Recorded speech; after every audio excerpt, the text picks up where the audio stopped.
অনেক ধন্যবাদ ইউনুস সাহেবকে, অনেক ধন্যবাদ ডক্টর সাহেবকে। আমরা যেটুকু স্বল্প সময়ে যে প্রেজেন্টেশন পেলাম, সেই প্রেজেন্টেশনের সাথে অন্তত আমি একমত যে যদি এই স্বাস্থ্য কমপ্লেক্সে একটা ভালো ভবন হয়, একটা ভালো অপারেশন থিয়েটার হয়, একটা ভালো পরিবেশ আমরা দিতে পারি, তাহলে ডক্টর শাহীর যে সদিচ্ছার কথা শুনলাম, যে আন্তরিকতার কথা শুনলাম, তাতে আমি হ্যাপি যে এইখানে ভালো একটা মডেল স্বাস্থ্য কমপ্লেক্স হতে পারে। কিন্তু এই স্বাস্থ্য কমপ্লেক্সের প্রধান অন্তরায়ী হলো এই ভবনটা নেই। আর যে ভবনটা আছে, যে কোনো সময় ভেঙে পড়বে, যে কোনো সময় ভেঙে পড়বে। আমি আগেই বলেছিলাম আমার নির্বাচনী প্রচারে, আমি নির্বাচিত হলে ইনশাল্লাহ এই স্বাস্থ্য কমপ্লেক্সটা যত দ্রুত সম্ভব নির্মাণের ব্যবস্থা করবো। আমি নিয়ে বেশ কজনের সাথে কথা বলেছি।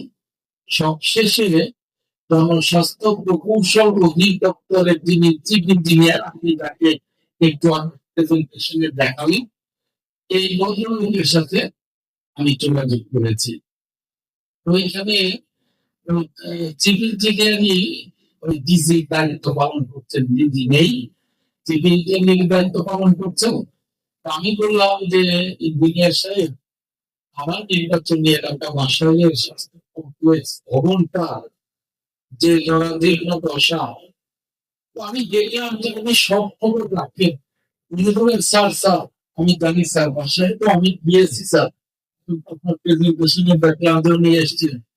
স্যার আমি জানি, আমি গিয়েছিলাম স্যার, এটা নিয়ে আমি বেশ কিছু কাজ করেছি। ওটা ভবন নির্মাণের কোনো বিকল্পই নেই, যেখানে কাজ করছে এটা যে কোনো মুহূর্তে ভেঙে পড়তে পারে। উনি কথা বলছেন আমাকে, আমি বললাম আমি তো আপনাকে সেটাই বলতে চাই, কত দ্রুত নির্মাণ করা যায়। স্যার আমি আমার কাগজ নিয়ে কিছু বিষয় আছে যেগুলো আপনাকে জানাতে হবে। আমি আগামী সোমবার, মানে আজকে তো শনিবার, এই কথাটা হয়েছে তাও এক সপ্তাহ আগে। স্যার আপনি আপনার সাথে কথা বলতে পারিনি বলে বেশ কিছু পেপারস আমি রেডি করি। আগামী সোমবার সকাল 9টায় কখন আসবো? আমি বললাম দেখেন, উনি আবার সেনাবাহিনীর একজন ব্রিগেডিয়ার জেনারেল। আমি ব্রিগেডিয়ার সাহেব, আমি তো অফিস 9টায়, আমি তো পুনে 9টায় আসি। বলে স্যার আমি 9টায় আপনাদের কাছে চলে আসবো। আমি বললাম ঠিক আছে আসেন। আগামী সোমবার অর্থাৎ আগামী পরশু দিন উনি আসবেন। আমি আশা করি যে ওনার যে আন্তরিকতা দেখেছি, আমি ওনার সাথে কথা বলে উনি আমাকে যেভাবে পরামর্শ দেন, সরকারের যে ফোরাম থেকে, যে অফিস থেকে ফান্ড জোগাড় করতে হয়, এবং এটা নিয়ে যে জটিলতাটা আছে, একটা মামলা উদয় আছে, যে জটিলতাটা আছে, এটা যত দ্রুত সম্ভব নিরসন করে আমি এই স্বাস্থ্য কমপ্লেক্স ভবন এটাকে নির্মাণ দ্রুত গতিতে সম্পন্ন করবো। আমি নিজে দেখে নিজের কথা বললাম ইনশাআল্লাহ। যে ডক্টর সাহেব বলেছেন যে এটা 50 সদস্য বিশিষ্ট একটা হসপিটাল, আমি নিজে উদ্যোগ নেব। ডক্টর সাহেবকে আমি কথা দিচ্ছি, আমি নিজে উদ্যোগ নেব যাতে করে এই হসপিটাল কমপ্লেক্সটা 100 শব্দের বিশিষ্ট হয়, এটা আমি এবং আমি সুযোগ পেলেই এইখানে ডক্টর সাহেবের সাথে কথা বলে আমি চলে আসবো। আমার কাজের কত এ করতে পারলাম, আমি এটা ওনাকে অবহিত করব। এ ব্যাপারে আমার উপজেলা নির্বাহী অফিসার আন্তরিক আছে, উনি একটু আগেই আমাকে বলছিলেন আস্তে আস্তে যে স্যার আমি সাবপার্সেবল ফর্ম দিতে পারবো, তারপরে একটা আইপিএস দিতে পারবো, বেশ কিছু অ্যাসিস্ট্যান্স এর কথা উনি আমাকে জানালেন।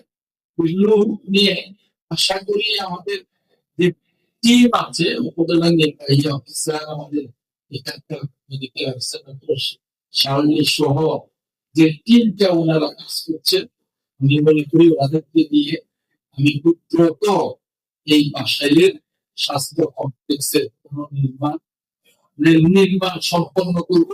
একটু আগে আমি শুনলাম যে আমাদের যে একটা আছে ওই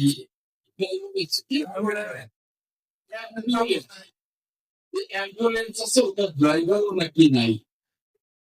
এখান দিয়ে আমি তারপর সঙ্গে সঙ্গে কথা বলে এটা আমি ইমিডিয়েট ব্যবস্থা করবো, যাতে করে আসাইলের স্বাস্থ্য ব্যবস্থা উন্নয়নের লক্ষ্যে এই স্বাস্থ্য কমপ্লেক্সটা আধুনিক স্বাস্থ্য কমপ্লেক্সে পরিণত হতে পারে আসাইলের মানুষের জন্য। এটা আমার দায়িত্ব এবং কর্তব্য, এবং এটা আমি দ্রুত চেষ্টা করবো সম্পন্ন করবার জন্য। এটা আমি আমার নিজের কাজ মনে করি, আমি ওটা করবো। আমি